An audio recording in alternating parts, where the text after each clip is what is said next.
Olá! A TV Justiça transmite agora a sessão 2 de dissídios individuais do TST. Você vai acompanhar um resumo da sessão e conferir o que foi destaque na pauta do tribunal.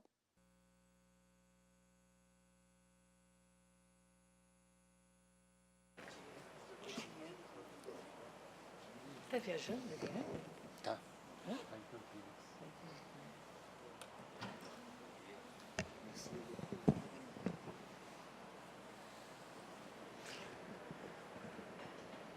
Bom dia a todos, podemos nos sentar.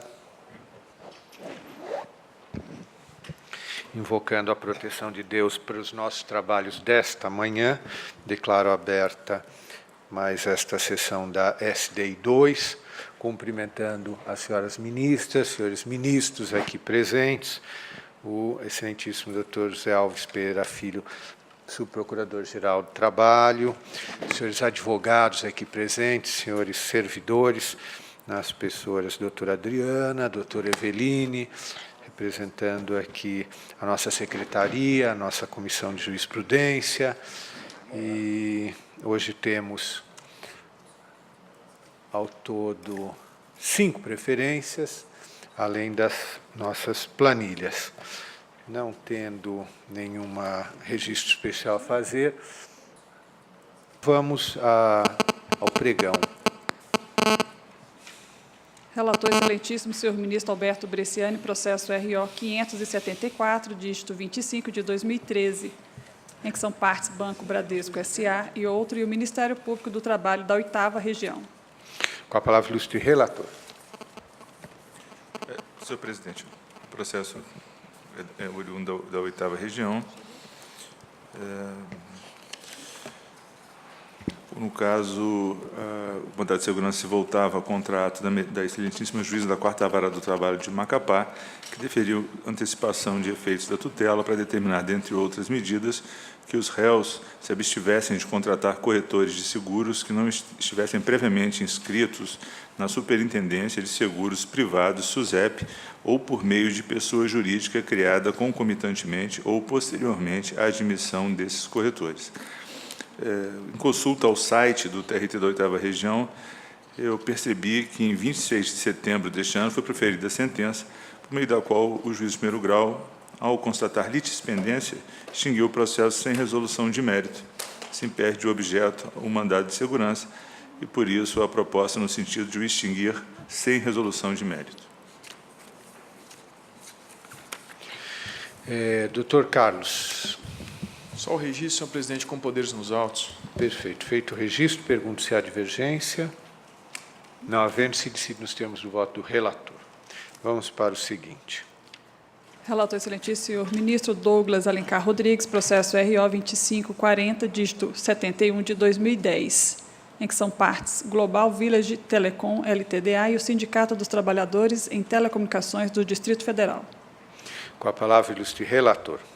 Senhor presidente, senhoras ministras, senhores ministros, cuida-se aqui de recurso ordinário interposto contra acórdão proferido em mandado de segurança pelo egrégio 10º Regional. A decisão que se reputa ilegal e arbitrária indeferiu pretensão de execução do quanto fora convencionado em acordo homologado judicialmente. Estou considerando, senhor presidente, senhores ministros, que essa decisão assume natureza terminativa, proferida em fase de cumprimento da sentença, razão pela qual a via idônea para a sua impugnação seria o agravo de petição que não foi manejado. Daí porque, incabível o mandado de segurança, na linha da jurisprudência dessa Corte, da própria Lei 12.016, o meu voto é pelo conhecimento e provimento para cassar o acórdão regional.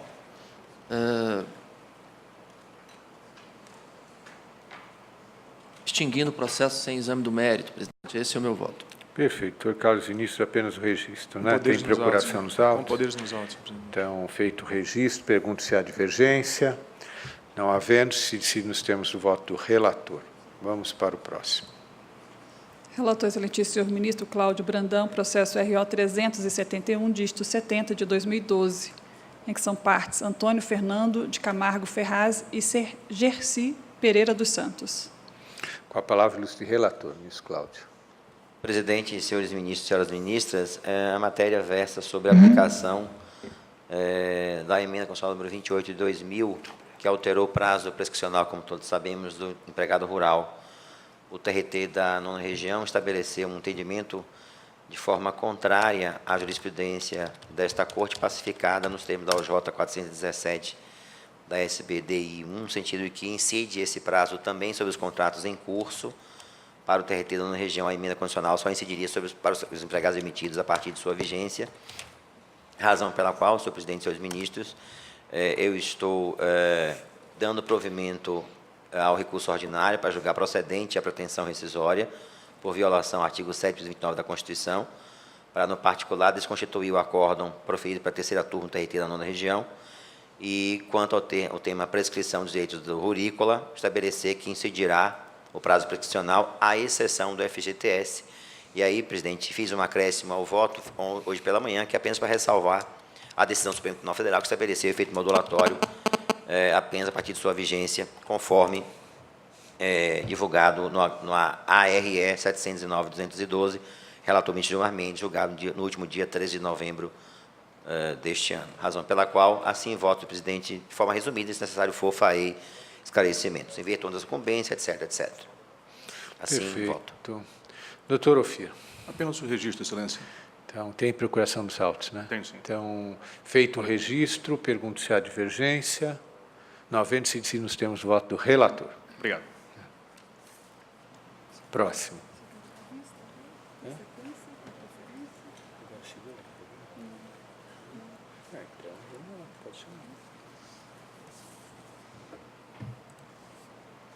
Retorno de vista regimental concedido à excelentíssima senhora ministra Maria Cristina Peduzzi, processo RO 52.160, dígito 06 de 2012, em que é relator o excelentíssimo senhor ministro Douglas Alencar Rodrigues. O ministro relator votou no sentido de negar provimento ao recurso ordinário. Não participou do início do julgamento o ministro Ives Martins Gandra Filho e houve sustentação oral. Então, com a palavra, a ministra Cristina. Regimental. Senhor presidente, senhora ministra, no processo principal, o TRT da 2ª Região reformou a sentença que julgara improcedente a reclamação e condenou a reclamada ao pagamento de indenização por danos morais e pensão mensal vitalícia em decorrência de acidente de trabalho. Foram opostos embaixo de declaração, acolhidos, somente para que constasse no dispositivo que a condenação alcançava as reclamadas, foram opostos novos EDs. Finalmente, na ação rescisória, a autora alega que o acórdão rescindendo incorreu em erro de fato e violação literal de dispositivo de lei, ao fundamento de que consistia em que ela era mera dona da obra na forma da OJ 191 da STI1. E sustenta que esse fato constitui questão em controvérsia nos autos. Por esse motivo, para melhor examinar essa questão, é que eu pedi vista regimental. Todavia, o acórdão rescindendo não examina, sequer superficialmente, como o ministro relator já afirmara, a natureza do contrato firmado entre as reclamadas e o serviço prestado pelo reclamante. Ele limita-se a reconhecer a responsabilidade subsidiária da parte como uma, aspas, obediência aos limites da lide, fecho, sem examinar o mérito de ser a segunda reclamada dona da obra ou tomadora de serviços de natureza permanente. Desse modo, eu concordo e endosso o voto e a conclusão do excelentíssimo ministro relator, Douglas Alencar Rodrigues, no sentido de que a matéria abordada na ação rescisória não está pré-questionada na decisão rescindenda e a pretensão demandaria, o exame da pretensão demandaria revolvimento fático probatório dos autos principais. E isso se percebe, inclusive, pelo teor da sustentação oral, que afirmou que o contrato social deixa evidente que o objeto era promover construção civil. Então, é uma circunstância evidentemente fática e, por isso, que a ação rescisória também entendo em contraóbice nas súmulas 298 e 410 do TST, e razão pela qual acompanho o voto do ministro relator, que nega provimento ao recurso ordinário da autora. Pergunto se há divergência. Não havendo se decidido, nós temos o voto do relator. Quer fazer juntada de voto convergente, ministro? Não há necessidade, presidente. Então, vamos à última preferência. Relator, excelentíssimo senhor ministro Emanuel Pereira, em que é revisor, excelentíssimo senhor ministro Alberto Bresciani. Processo ação rescisória 8.773, dígito 29 de 2011, em que são partes Daniel Ragazzo Daiola e Aramis Maia Patti e outro. Com a palavra, ilustre relator. Senhor presidente, senhoras ministras e ministros, de início eu informo que havia uma petição pendente neste processo e que já foi despachada, senhor presidente. E, embora eu esteja no exercício das prerrogativas regimentais, eu tive o cuidado de notificar os advogados de ambas as partes, informando que retomaria o julgamento desta ação rescisória na data de hoje, presidente. Senhor presidente, aqui cuida-se de ação rescisória, pretendendo desconstituir acórdão da SDI 1 do TST. Eu vou ler apenas a decisão, presidente, porque eu sei que deverá haver sustentação, e eu prestarei maiores esclarecimentos após a sustentação.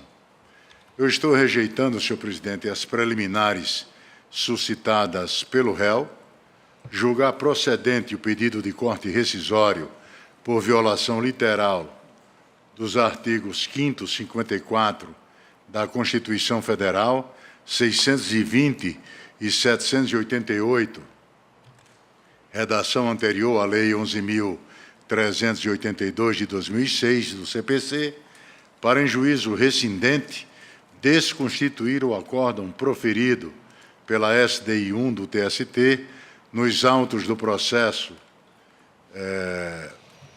número 231.840, dígito 63, deferir os benefícios da assistência judiciária gratuita ao autor, condenando os réus ao pagamento de honorários advocatícios no importe de 10% sobre o valor da condenação, ora arbitrado em R$23 mil, e, em juízo rescisório, declarar a prevalência da remissão sobre a arrematação, custas pelos réus, no importe de R$460.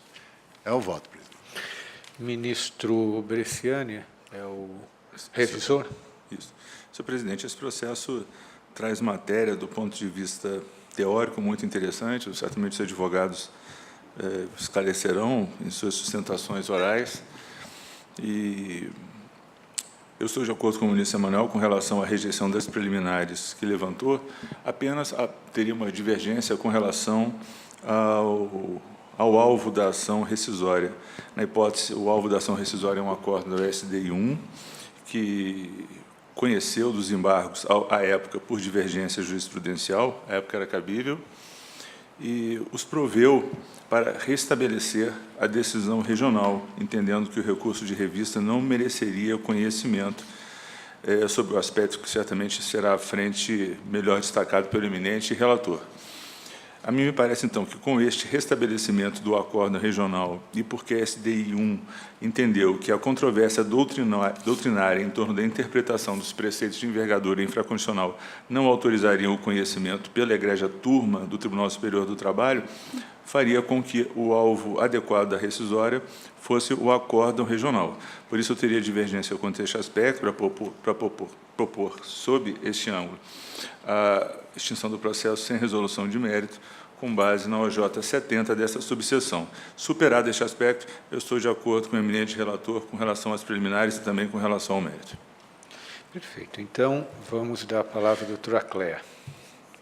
Obrigada, ministro Ives. Excelentíssimo senhor ministro Ives Gandra, filho,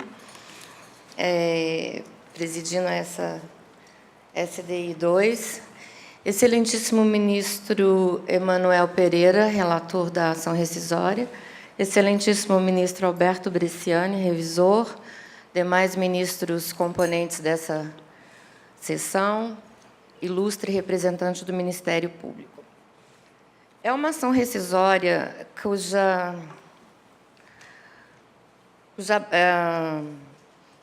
ação primária era uma ação de execução proposta no interior do estado de São Paulo, que foi voltada contra uma empresa chamada Agropecuária Ragazzo S.A. Essa empresa tinha, por um dos sócios diretores, o pai do autor da rescisória, o pai do Daniel Dalloia. E acabou sendo penhorada uma fazenda, chamada Fazenda Retiro, que é uma fazenda produtiva, produzindo cana-de-açúcar hoje, contando com 20 alqueires, colônia de empregados, situada no município de Limeira, na Via da Beira Anhanguera. É uma coisa que vale ressaltar aqui. No momento em que houve a execução, a empresa agropecuária apresentou embargos de terceiro, no mesmo momento em que o Daniel remiu. O que aconteceu? A juíza da execução suspendeu os efeitos da asta, suspendeu os efeitos da asta, e esses efeitos perduraram até o julgamento dos embargos de terceiro. Então, com a petição que deu entrada na remissão, não houve, naquela oportunidade, o pagamento por conta desses efeitos. Porque, veja bem, aqui tem duas discussões de fundo principais, quais seja a legitimidade do Daniel para remir e se esse pagamento foi feito a tempo e modo. Essa é a grande discussão. O juiz da vara, o juiz da execução, entendeu que sim, pelas duas questões. Ele era uma parte legítima para remir, porque ele era filho de um dos sócios, e foi feito a tempo e modo porque teve a suspensão dos efeitos da asta. Pois muito que bem. Então, o juiz da vara decidiu que deveria prevalecer a remissão sobre a arrematação, por ser, inclusive, até o método menos oneroso para o devedor.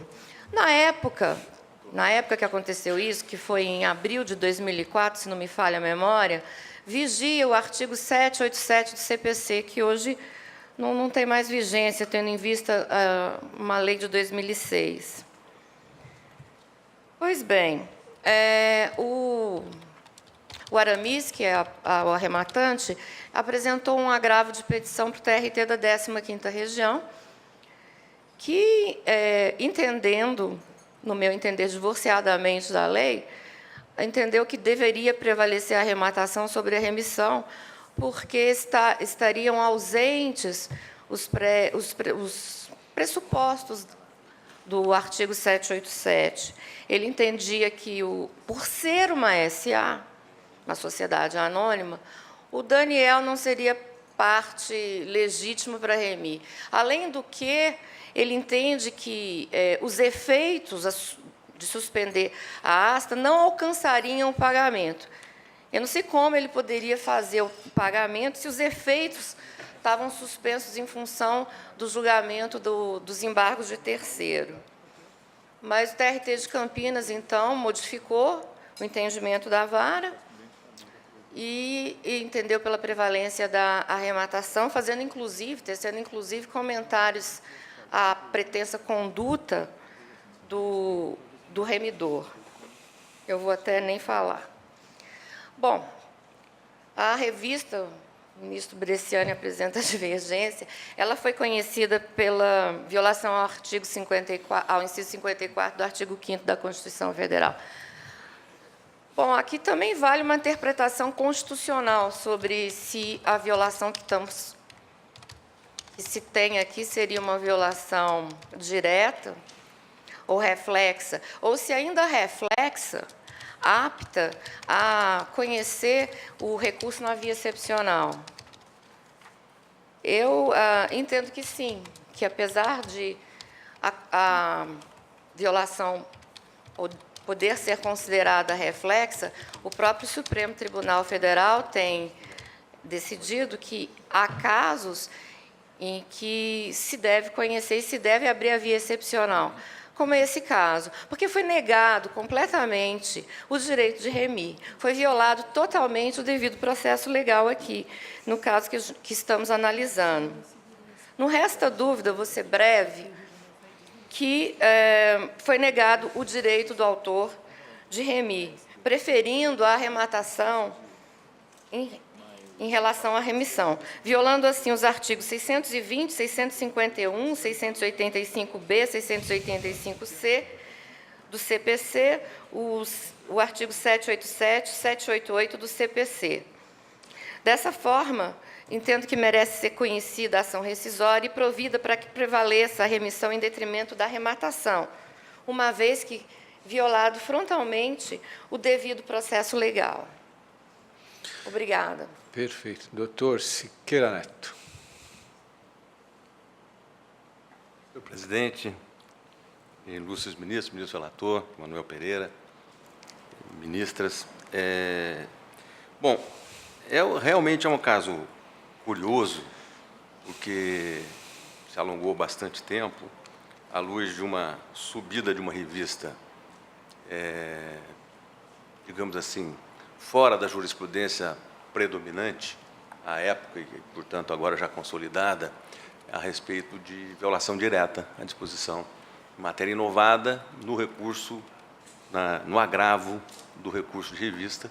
A turma houve por bem reconhecer, na época a relatoria foi também do excelentíssimo senhor ministro Emanuel Pereira, houve por bem reconhecer por maioria, e o assunto foi decidido pela SDI. E a SDI reconheceu que era insuficiente, a matéria foi inovada em sede de agravo, né? As matérias foram suscitadas só naquela ocasião, e as matérias de cunho constitucional, né, que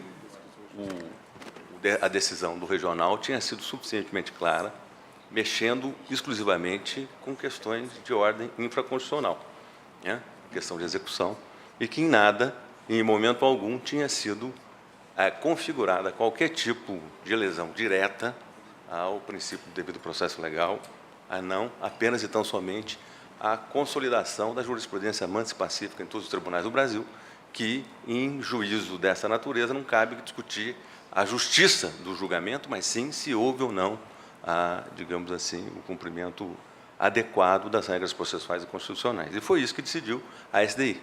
E a SDI houve por bem anular o acórdão da turma. E houve por bem anular, naquela época, como bem sinalizado pelo ministro Bresciani, por divergência, que naquela época podia, e, enfim, anulou o julgamento da turma para considerar válido o julgamento do regional. A rescisória, com devido respeito, tudo bem, ela veio aqui, terminou, teve um recurso extraordinário, teve desistência, entrou com a rescisória, teve a liminar suspendeu todos os efeitos do julgamento, e nós estamos agora enfrentando uma rescisória que, sabidamente, não tem o depósito prévio, né? Alega a parte pobreza e dificuldade, ainda que tenha remido o bem por 3 milhões de reais. Primeiro é esse óbice, né? O óbice inquestionável da ausência do depósito prévio, né? Que me parece que não é uma questão tão simples de se resolver do ponto de vista muito objetivo do processo.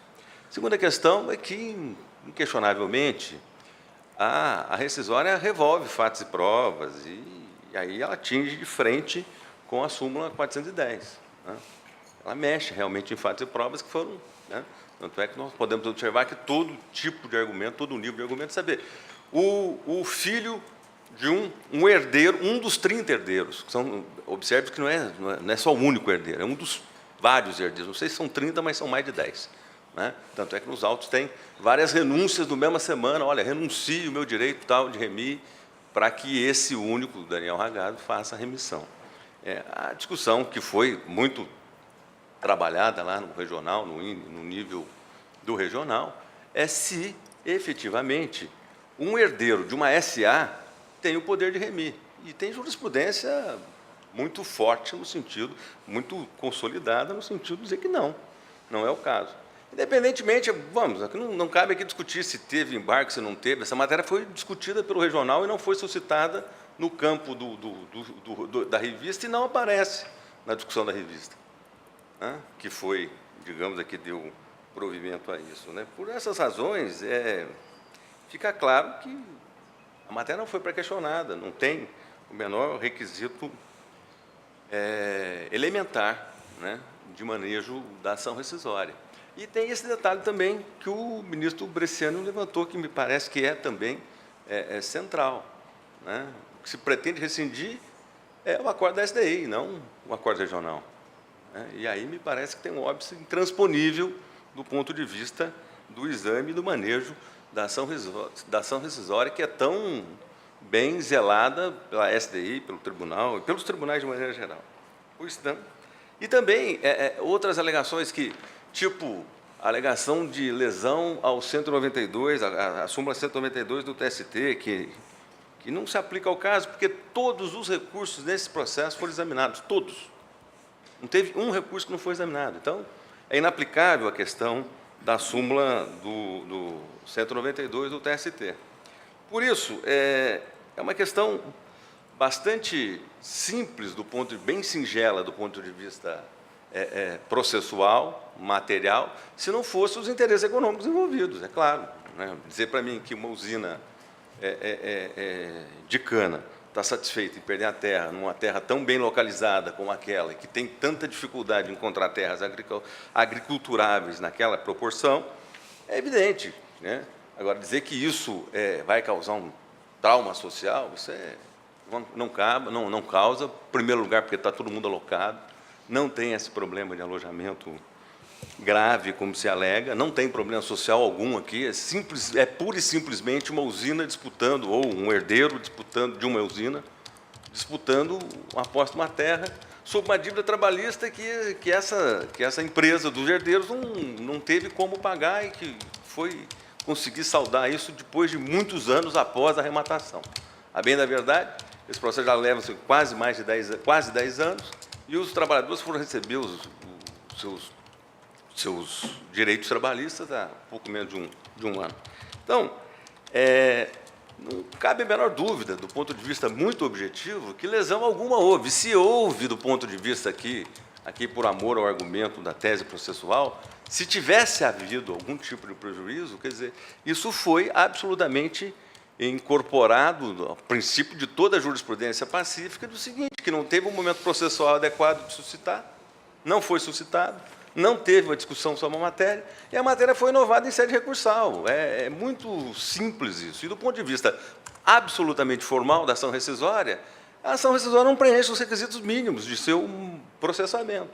Então, com o devido respeito aos ilustres votos que já foram preferidos, o que se clama dessa tribuna é que observe-se, né, claro, isso aqui não se trata de falta de observância, é questão de opinião, mas que considere efetivamente os óbices, né, os requisitos formais da rescisória, né, entendendo que não dá para inovar matéria nessa sede, né, que a SDI julgou um acordo de uma das turmas do tribunal e, por unanimidade, reconheceu que houve, sim, atropelo às regras processuais elementares de funcionamento do recurso de vício, não sou eu quem está dizendo isso, quem disse foi a SDI, né, ao reformar por unanimidade esse julgamento, né, e também tem os vícios formais de processamento da matéria que se houve. Ainda que se assim não fosse, né, pelo problema da ausência de depósito, pelo problema de guerrear com acórdão diferente daquilo que foi anunciado inicial. No mérito também, razão alguma,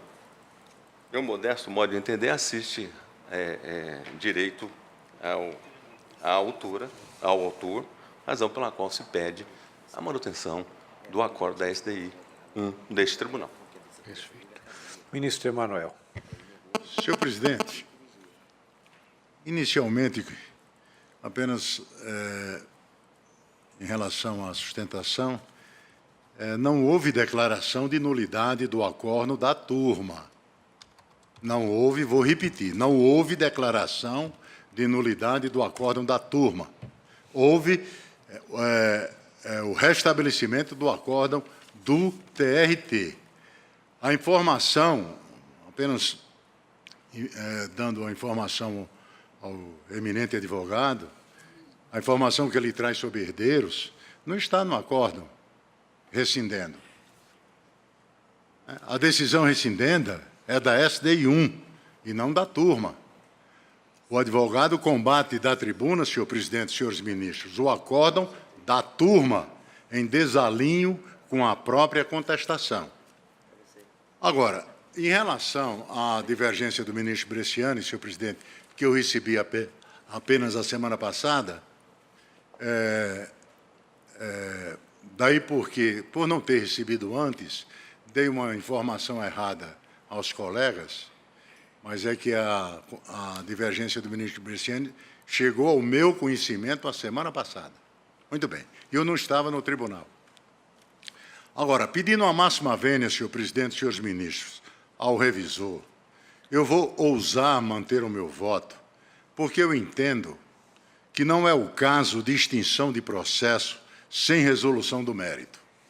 Primeiro, diversamente do que afirma o revisor, o caso não atrai a incidência da OJ 70 desta subseção, pois o verbete veda o ajuizamento de ação rescisória no TST, pretendendo desconstituir acórdão do TRT.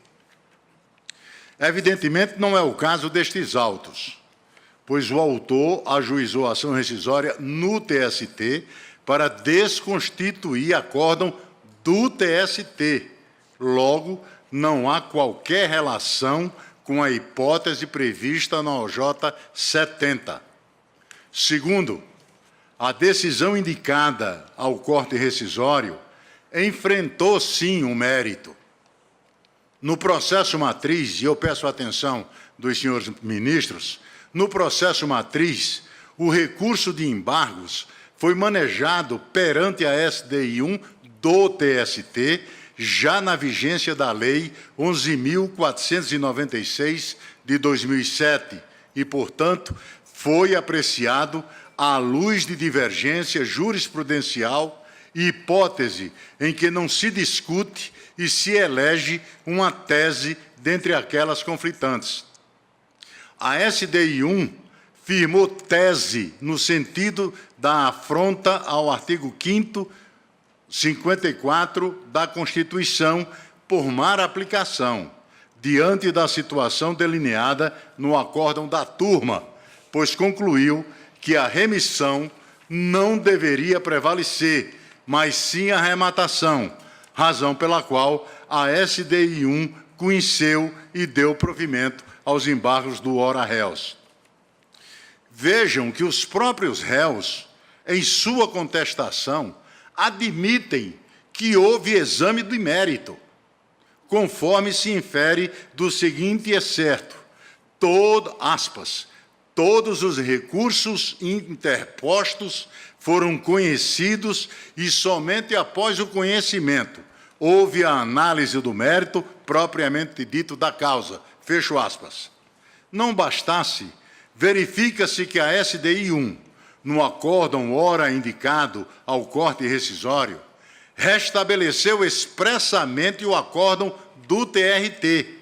Assim, por óbvio, cristalino, que o acórdão da SDI 1 substituiu o acórdão da turma quanto ao mérito. Quando se restabelece uma decisão, revigora-se seu comando com a força de reforma, o que não significa que a última decisão de mérito será restabelecida, mas sim a que restabelece.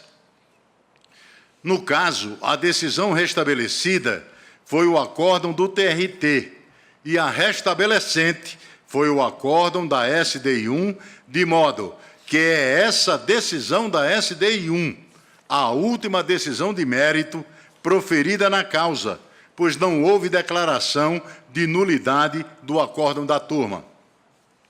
Entendimento em sentido contrário importaria em negar o sentido natural da marcha processual, em que as decisões de instâncias inferiores são substituídas por acórdão de instâncias recursais superiores. Portanto, senhor presidente, eu estou mantendo meu voto em relação à divergência aberta pelo ministro Bresciani quanto a essa matéria. Quanto à preliminar, apesar do ministro Bresciani estar me acompanhando em todas as preliminares, mas foi dito na tribuna uma levantada preliminar de ausência de depósito prévio. Eu queria, senhor presidente, apenas, em homenagem ao que foi dito da tribuna, dizer o seguinte, que os réus suscitam preliminar de extinção do processo sem resolução de mérito por ausência de recolhimento do depósito prévio. Alegam que o autor não é pobre na forma da lei, pois figurou como reclamado no processo matriz e remiu o bem imóvel na época do leilão que ocorreu em 2004. Ocorre que o autor, pessoa física, firmou declaração de miserabilidade jurídica às folhas 55, 56 do sequencial número 1. Nos termos do artigo 4º da Lei 1060, a parte gozará dos benefícios da assistência judiciária mediante simples declaração de miserabilidade jurídica. Tratando-se o postulante de pessoa física, fica dispensada a prova cabal da insuficiência econômica, ainda que tenha militado em favor do polo passivo da reclamação trabalhista. Eu estou me repetindo, senhor presidente, porque eu sei que essa matéria é de amplo conhecimento da SDI1, mas, como foi dito da tribuna, e nesse sentido eu trago um precedente da relatoria do ministro Barros Levenhagen, proferido aqui nesta DI2, e ressalto que está no voto, e ressalto que a declaração de miserabilidade jurídica espelha a situação econômica da parte no momento em que é firmada, razão pela qual não prevalece o argumento da pretérita remissão como prova da suficiência econômica atual nesta rescisória, pois entre a remissão acolhida em 2004 e o ajuizamento desta ação em 2011, em 2011, decorreu quase uma década. Por isso que eu rejeitei a preliminar. E me parece que não foi levantada mais nenhuma outra da tribuna. Eu passaria, então, a leitura muito rápida, senhor presidente, muito sucinta do voto que eu encaminhei a vossas excelências. O ponto nodal, senhor presidente, da controvérsia nesta rescisória consiste em verificar, à luz da tempestividade e da legitimidade, se a remissão perpetrada pelo autor, que é filho de sócio-diretor da pessoa jurídica proprietária do imóvel praceado, prevalece ou não diante da arrematação ultimada pelos ora réus. De início, cumpre situar que a remissão aludida nestes autos, à época dos fatos, estava disciplinada nos artigos 787 e 790, 790 do CPC, que foram revogados somente em 2006 pela Lei 11.382. A execução trabalhista matriz foi dirigida contra bem imóvel pertencente a Ragazzo S.A. Comercial e Agrícola, havendo penhora sobre sua propriedade rural. Em asta pública, o imóvel foi arrematado por Aramis Maia Patti e outro. Daniel Ragazzo da Loia, filho do sócio-diretor da empresa, proprietária do imóvel, requereu a remissão do bem. Foi proferida a decisão na execução, deferindo a remissão em favor do ora-autor, na qual se firmou que, aspas, o direito foi exercido dentro do prazo legal, fecho aspas. O arrematante interpôs agravo de petição, que foi provido pelo TRT, sendo reconhecida a validade da arrematação. O ora-autor interpôs recurso de revista que foi acolhido no TST, restabelecendo-se a sentença que deferiu o pedido de remissão. Os réus manejaram recurso de embargos à SDI1, que deles conheceu por divergência jurisprudencial, e reconhecendo a má aplicação do artigo 5º 54 da Constituição Federal, deu-lhes provimento para restabelecer o acórdão do regional, conferindo prevalência à arrematação. Daí porque o ponto nodal, senhor presidente, consiste em verificar, à luz da tempestividade e da legitimidade, se a remissão perpetrada pelo autor, filho de sócio-diretor da pessoa jurídica proprietária da fazenda Retiro Praceada, prevalece ou não diante da arrematação ultimada pelos ora réus. Extrai-se do quadro fático da decisão rescindenda delineado a partir da reprodução dos acórdãos da turma do TST e do TRT, que foi ajuizada a ação de embargos de terceiro, a qual suspendeu a execução na forma do artigo 1052 do CPC. Eu destaco, senhor presidente, senhores ministros, o seguinte excerto transcrito no acórdão da SDI1, que afasta o invocado óbice à súmula 298 do TST. Aspas. Em suma, para fins de pré-questionamento, não se pode deixar de consignar que na data em que o embargante remidor requereu a adjudicação, estavam, sim, suspensos os efeitos da asta. Fecho aspas. Assim, sustaram-se os efeitos da praça, suspensão que restou mantida até o julgamento dos aludidos embargos, com o pedido de remissão, e o respectivo depósito ocorreram quando ainda perdurava tal condição suspensiva, conforme consignado no acórdão rescindendo, o que rechaça o óbice da súmula 410 do TST, os atos praticados pelo remitente ora autor ocorreram tempestivamente. Ademais, acerca do termo final para remir, assim dispunha o artigo 788.1 do CPC, vigente à época. O direito à remissão será exercido entre a arrematação e a assinatura do respectivo auto. Sobre o tema, Araquém de Assis leciona que até a assinatura do auto, o executado poderá remir a execução. Por outro lado, demorando o porteiro ou leiloeiro a criar o documento, ou as pessoas mencionadas a assiná-lo, continuará possível a remissão. Eu cito vários precedentes nos quais se fixou a assinatura do auto de arrematação como prazo final para o pedido de remissão, aqui do ministro Aloysio Corrêa da Veiga, da 6ª turma, da ministra Dora Maria da Costa, da 8ª, e do ministro Vieira de Melo Filho, da 1ª turma. Consignada a suspensão dos efeitos da arrematação e não havendo lavratura do auto de arrematação, porquanto o juízo de 1º grau acolheu o pedido de remissão do ora-autor, não se há falar em intempestividade do pedido de remissão.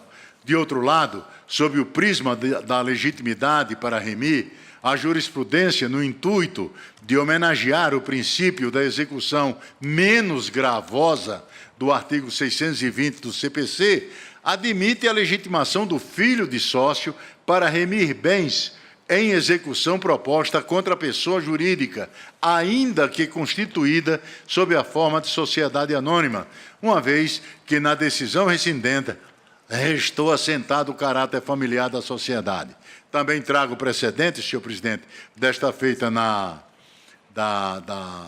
do STJ, do ministro Castro Meira, da ministra Eliana Calmon, do ministro Humberto Gomes de Barros. E discorrendo sobre a possibilidade de remissão por filho de sócio da pessoa jurídica executada, Araquém de Assis afirma que, aspas, a jurisprudência rompeu o caráter taxativo do rol dos legitimados, pois simples interesse econômico autoriza a remissão. Fecho aspas. No mesmo sentido, Luísio Rodrigues Vambier. Cito ainda Marcelo Papaléu de Souza, segundo o qual, aspas, a remissão deve preferir a adjudicação e a arrematação, diante do princípio da execução da forma menos gravosa disposta no artigo 620 do CPC. Fecho aspas.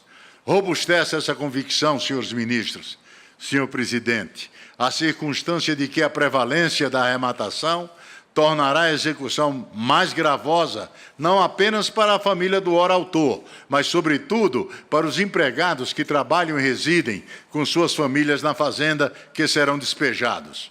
Diante do exposto, resta evidente a tempestividade e a legitimidade do pedido de remissão, quer porque a execução estava suspensa e o acolhimento do pedido remissão do ora-autor frustrou a lavratura do auto de arrematação, quer porque filho de sócio-diretor de sociedade familiar está legitimado para remir o bem executado da pessoa jurídica. Daí porque, senhor presidente, eu estou julgando procedente o pedido de corte rescisório por violação literal dos artigos 5º e 54 da Constituição, 620 e 788 do CPC, para, em juízo rescindente, desconstituir o acórdão proferido pela SDI 1 e, em juízo rescisório, declarar a prevalência da remissão sobre a rematação. E senhor presidente, apenas como reforço, porque sobre a extinção do processo sem resolução de mérito levantada na divergência do ministro Bresciani, eu repito que o caso não atrai a incidência da OJ 70 desta subseção, porque o verbete veda o ajuizamento de ação rescisória no TST, pretendendo desconstituir o acórdão do TRT. Evidentemente, não é o caso que estamos discutindo aqui agora, porque o autor ajuizou a ação no TST para desconstituir acórdão do TST. Logo, não há qualquer relação com a hipótese da OJ 70. E depois, senhor presidente, a decisão indicada ao corte rescisório enfrentou o mérito.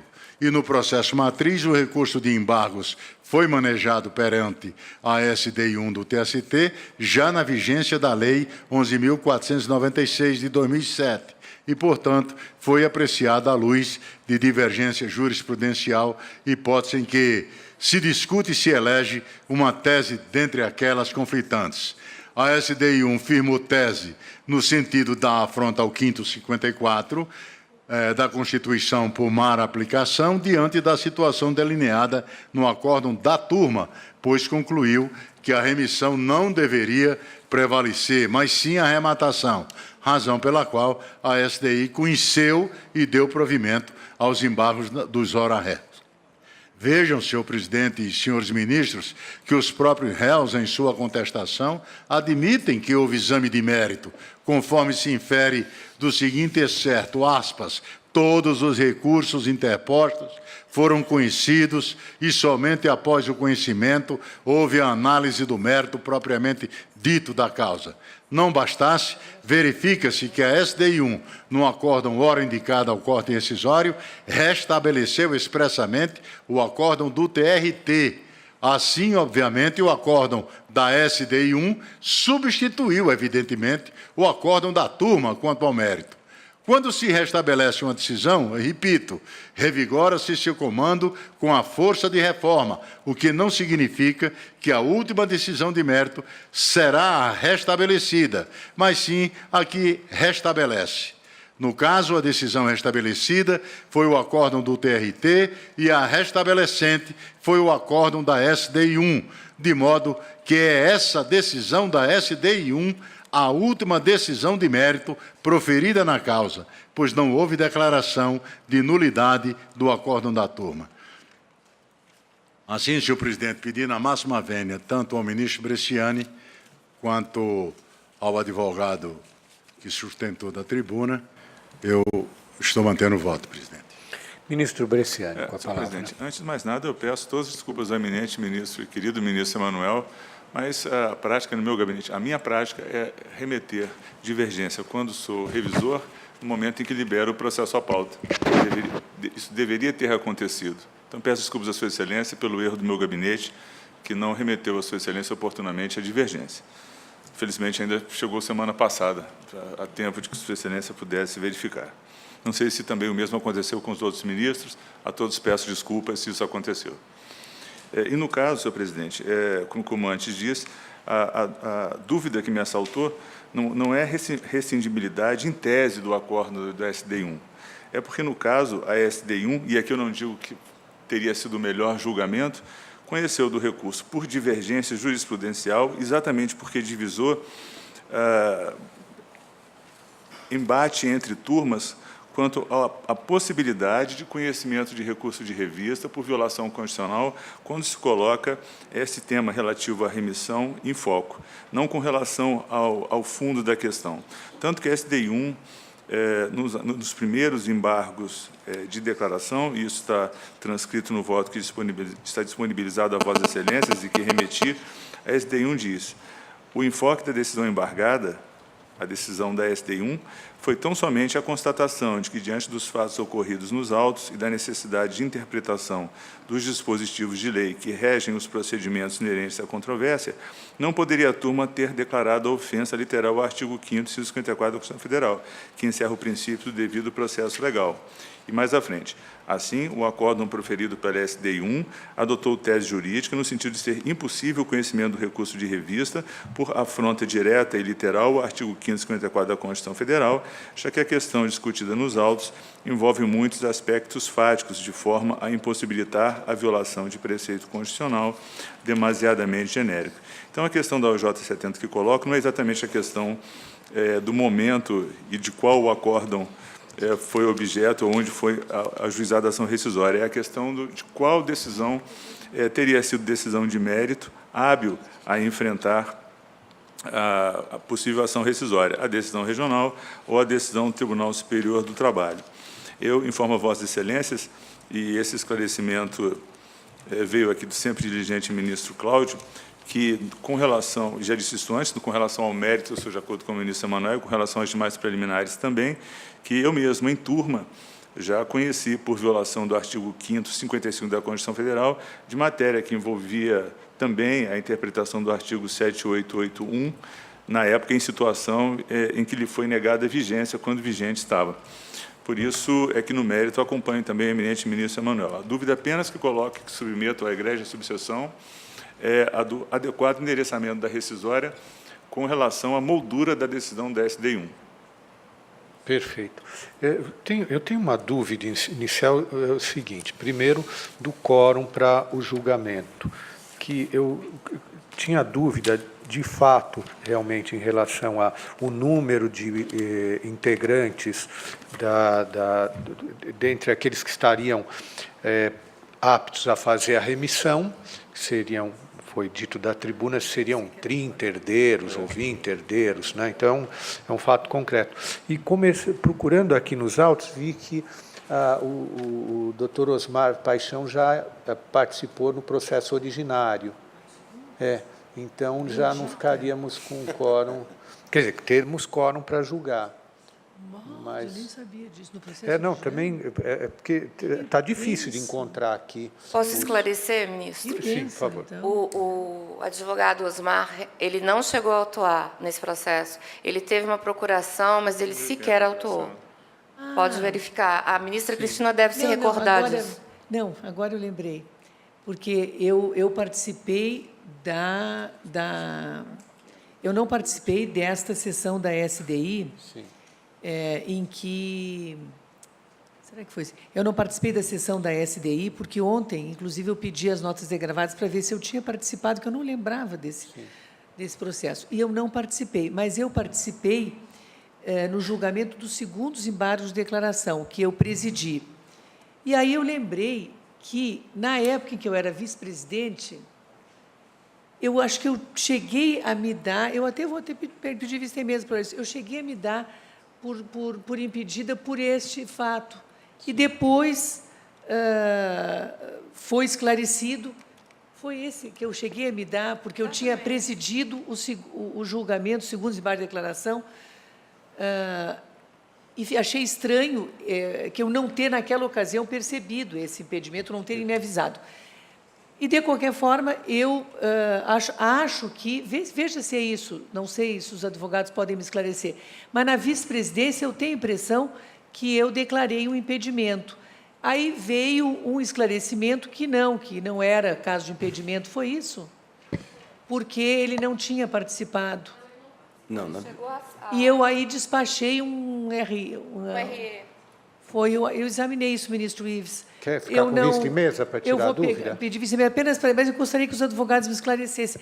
E eu cheguei, eu acho, a despachar, porque não era caso de impedimento, porque ele não atuou, eu até dei algum despacho, naquela ocasião, num recurso extraordinário. Foi esse processo? Excelência, eu tenho para mim que ele atuou, mas eu, sinceramente, aí eu precisa preciso averiguar. ver, então, isso. Então, fica com vice-mesa a ministra Cristina Peduzzi. Ele estaria atuando por Flamive, participação societária. No caso, agora é o réu. No caso, agora é o réu. Senhor presidente, Com a palavra, ministro Emanuel. rapidinho, é só para Eu preciso esclarecer. esclarecer isso. É que Então, nem- essa história de 30 herdeiros, 40, 50, isso não está no acórdão incidente. Foi trazido agora como novidade da tribuna. Não, Apenas a minha preocupação é o seguinte, como foi trazido à tribuna que nós estaríamos revisando eventualmente fatos e provas, e foi suscitada a súmula 410, a minha preocupação é a seguinte, parecida com a do ministro Alberto Bresciani. A moldura fática trazida pelo acórdão rescindendo da SDI1 daria margem para nós fazermos o corte rescisório, sim ou não? Então, eu tinha algumas dúvidas aqui, mas com vista em mesa, a ministra Cristina. Estou achando até difícil conseguir identificar isso aqui. Eu posso, enquanto estiver... Porque eu localizei em algum... Numa das... Eu peço aqui ajuda dos... Porque até é mais simples eu Aqui, lidar por está aqui, suspeita. ministra mas, Cristina. Enfim, Página 1804, 1804. página 1804, TST petição, vem uma petição assinada pelo doutor Osmar, só pelo doutor Osmar, vem respeitosamente requerer a juntada de instrumento de mandato, anexo que habilite os subscritores dessa, é juntada de procuração.